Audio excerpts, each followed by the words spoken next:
Sentimos-nos felizes por participarmos de mais esses momentos de estudo da Palavra de Deus.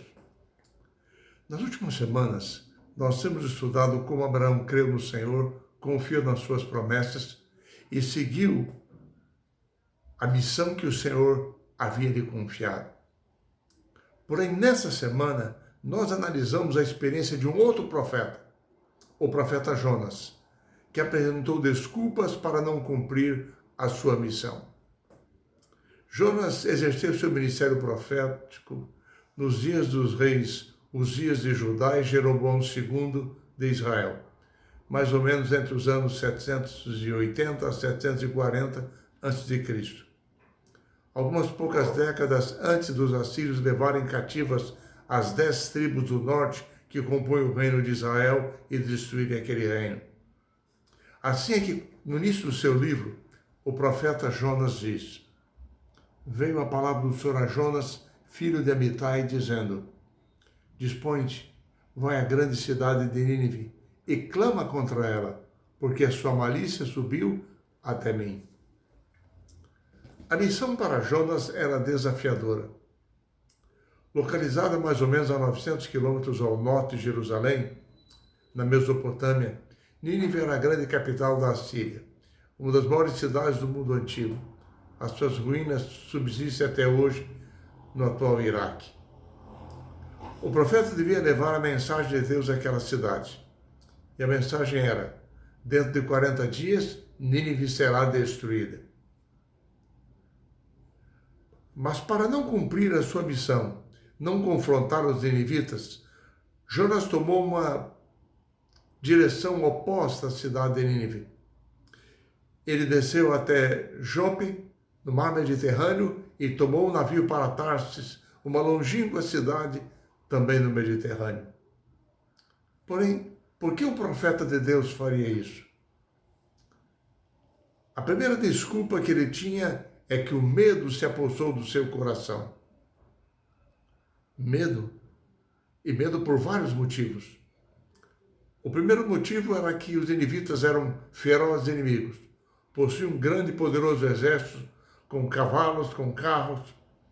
Eles constantemente ameaçavam e atacavam os israelitas, exigiam o pagamento de pesados tributos. Como é que Jonas iria confrontar os ninivitas e o seu rei? O segundo motivo é que o profeta Naum descreve no seu livro a maldade e a violência dos ninivitas. Nínive era um centro de crime, de crueldade, de roubos. E havia ainda um terceiro motivo. Será que os ninivitas aceitariam a sua pregação? Jonas já se imaginava envolto em meio àquela população, sendo rejeitado, sendo perseguido. E ele deve ter pensado: bom, eu levo a mensagem, mas a estes aí não.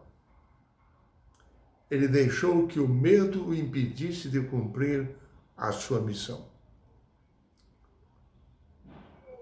Aplicando para nós hoje a experiência de Jonas, nós percebemos que às vezes nós temos medo de pregar para pessoas difíceis, grupos hostis, incrédulos, e até para determinados grupos religiosos que consideramos inimigos da mensagem. Evitamos, quem sabe, pregar para pessoas que não aceitam a religião, e às vezes permitimos que o medo nos controle. Foi isso que aconteceu com Jonas.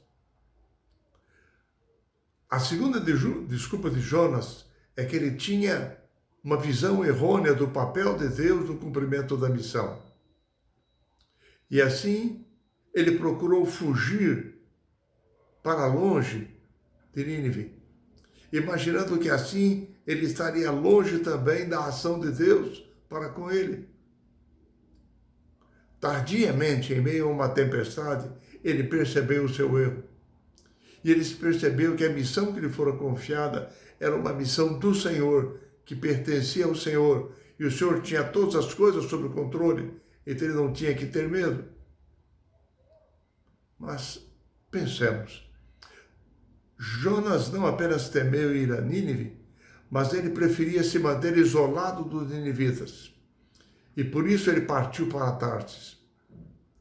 E mais ainda, Equivocadamente, Jonas pensou que seria impossível converter aquela ímpia cidade. Mais ainda,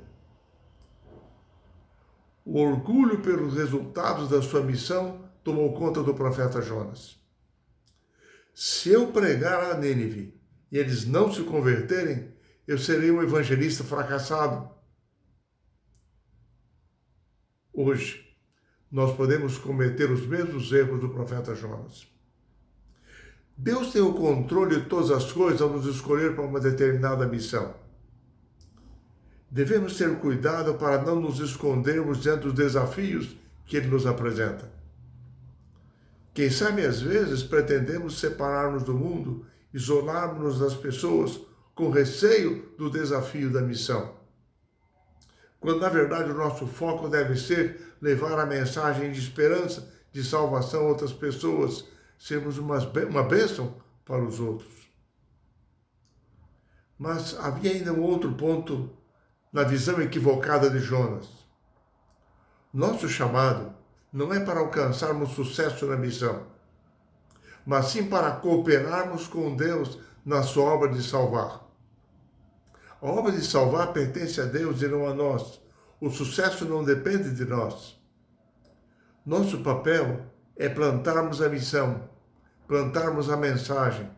Porém, o Espírito Santo é quem converte o coração das pessoas. Jonas pregou, mas foi Deus quem converteu Nínive. O ponto de virada na história de Jonas ocorreu quando ele estava no ventre do peixe. Em arrependimento, ele confessa a Deus o seu pecado, exalta o Senhor, ora do ventre do peixe. E ali ele foi alcançado pela misericórdia divina. Liberto do peixe, ele recebeu a oportunidade novamente de pregar. Apesar de todos os preconceitos que Jonas possuía a respeito de Nínive, os resultados da sua pregação foram surpreendentes. Houve um arrependimento geral do povo e até mesmo do rei. Hoje, nós às vezes temos preconceitos ao tentarmos alcançar pessoas. Necessitamos humildade para reconhecer os nossos preconceitos e mudarmos o nosso envolvimento na missão.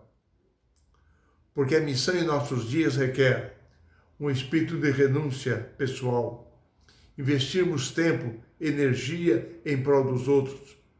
Cuidar das pessoas muitas vezes pode ser desgastante. O espírito de sacrifício é necessário do uso dos nossos recursos, às vezes gastando recursos com literatura, com materiais, com deslocamento. Quando Nínive se converteu, foi uma grande surpresa mesmo para o profeta Jonas. Só que ele não compartilhou da alegria do céu.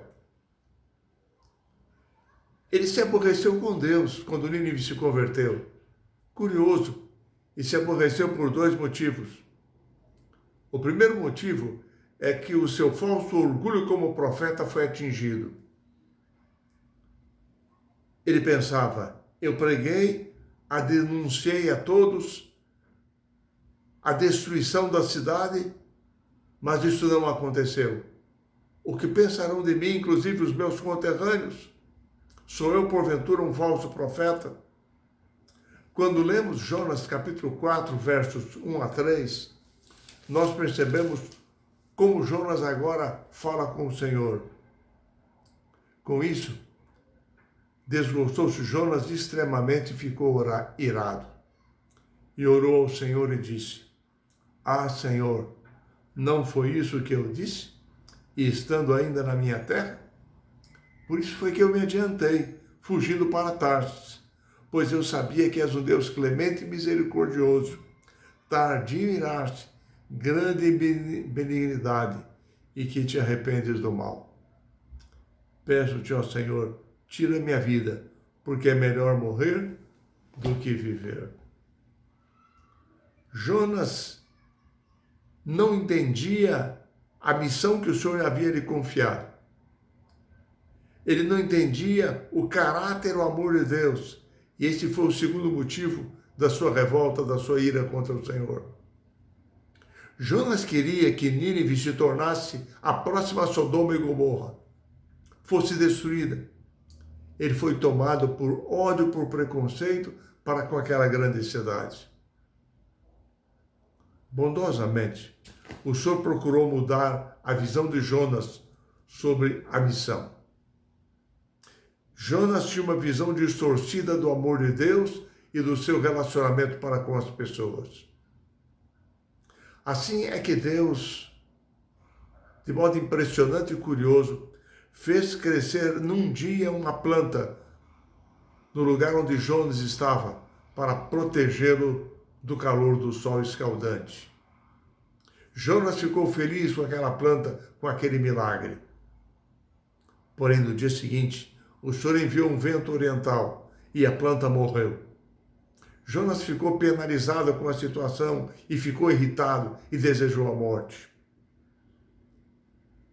O Senhor se dirigiu a Jonas e disse: Jonas, se você se sentiu penalizado com uma planta que morreu, uma planta que você não plantou, você não cultivou, imagine eu, porventura não teria compaixão de 120 mil pessoas, as quais eu criei e que não têm discernimento por elas mesmas? Hoje, a história de Jonas nos ensina duas preciosas lições. Muitas vezes, existem nesse mundo grandes cidades, onde as pessoas vivem e o amor de Deus não é sentido. A sua voz não é ouvida nas grandes cidades, porque ali as pessoas vivem em constante estresse, em constante barulho, no qual aquietar-se e ouvir a voz de Deus é praticamente impossível. A segunda lição é que nosso papel nessas grandes cidades é sermos canais nas mãos do Senhor, o único que pode realmente converter os corações. Enfim, quando nós contrastamos a experiência de Jonas, o chamado feito a Jonas, com a experiência do profeta Isaías, o chamado desafio que o Senhor fez a ele, nós percebemos que Deus procura voluntários que se submetam à sua liderança, que obedeçam às suas orientações. O desafio que a lição nos apresenta nessa semana é fazermos uma lista de 10 pessoas que nós conhecemos, que consideramos incrédulas, não ligam para a religião, e que nós oremos em prol dessas pessoas, e para que Deus nos ajude, para que nos tornemos amigos delas. Observemos as suas necessidades, identifiquemos as suas preocupações e as auxiliemos nos problemas que elas enfrentam. Oremos em favor dessas pessoas. Mais ainda, oremos em favor de alguma cidade onde não existam adventistas, para que Deus envie pessoas até lá, para que as pessoas possam ter a mensagem do advento compartilhado com elas. Que o Senhor nos abençoe, nos guie, nos encha com a sua graça, para que nós possamos ser não Jonas modernos, mas sermos como Isaías, confiarmos na missão do Senhor para a nossa vida e possamos alcançar as pessoas que estão ao nosso redor. Que o Senhor nos abençoe, nos enche do seu poder e da sua graça para tanto.